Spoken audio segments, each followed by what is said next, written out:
வணக்கம். சற்று முன் கிடைக்கப்பெற்ற மிக மிக முக்கியமான செய்தி ஒன்று வெளியாகியுள்ளது.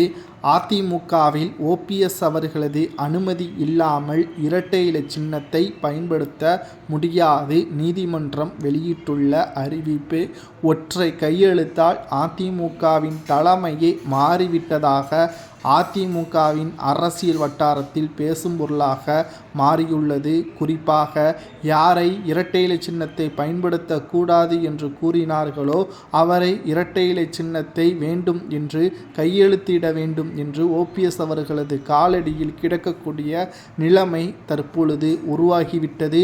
டிசம்பர் மாத இறுதியில் உள்ளாட்சி அமைப்பு கலைக்கப்படுகிறது. இதனால் ஒட்டுமொத்தமாக ஜனவரி பிரச்சாரம், பிப்ரவரியில் உள்ளாட்சி தேர்தல் நடத்தப்படும் என்று தமிழக தேர்தல் ஆணையம் தெரிவித்திருக்கிறது.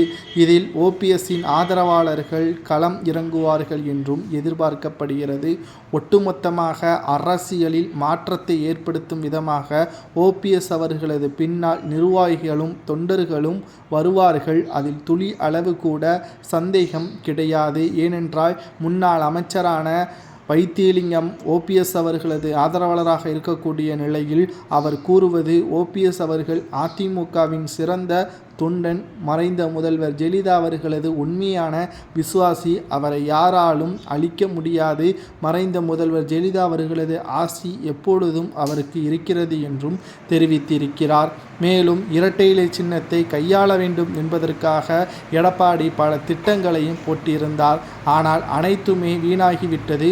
ஓபிஎஸ் அவர்களது காலில் மண்டியிடக்கூடிய வகையில் நீதிமன்றமே தீர்ப்பை வழங்கிவிட்டது. ஒற்றை கையெழுத்தால் அதிமுகவின் தலைமையை மாறக்கூடிய நிலைமைக்கு உருவாகிவிட்டது என்றும் ஓபிஎஸ் அவர்களது அனுமதி இல்லாமல் இரட்டை இலை சின்னத்தை தேர்தல் நேரத்தில் பயன்படுத்த முடியாது என்ற தகவலும் தற்பொழுது வெளியாகியுள்ளது. உள்ளாட்சி தேர்தலில் ஓபிஎஸ் அவர்களது ஆதரவுகளும் மக்களின் பிரச்சாரங்களும் ஓபிஎஸ் அவர்களது கட்டுப்பாட்டில் அதிமுக வந்தது போல்தான் இனி எல்லாம் நல்லதே.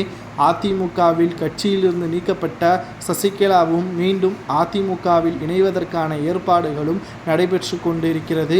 டிசம்பர் 15ஆம் தேதி அதிமுகவின் செயற்குழு கூட்டத்திலும் ஓபிஎஸ் அவர்கள் கலந்து கொள்வார் என்றும் எதிர்பார்க்கப்படுகிறது. அப்படி கலந்து கொண்டால் அதிமுக ஒன்றிணைந்து விட்டதாகவும், எடப்பாடி பழனிசாமி அவர்கள் பொதுச்செயலாளர் பதவியும் விரைவில் பறிபோகும் என்றும் கூறப்படுகிறது.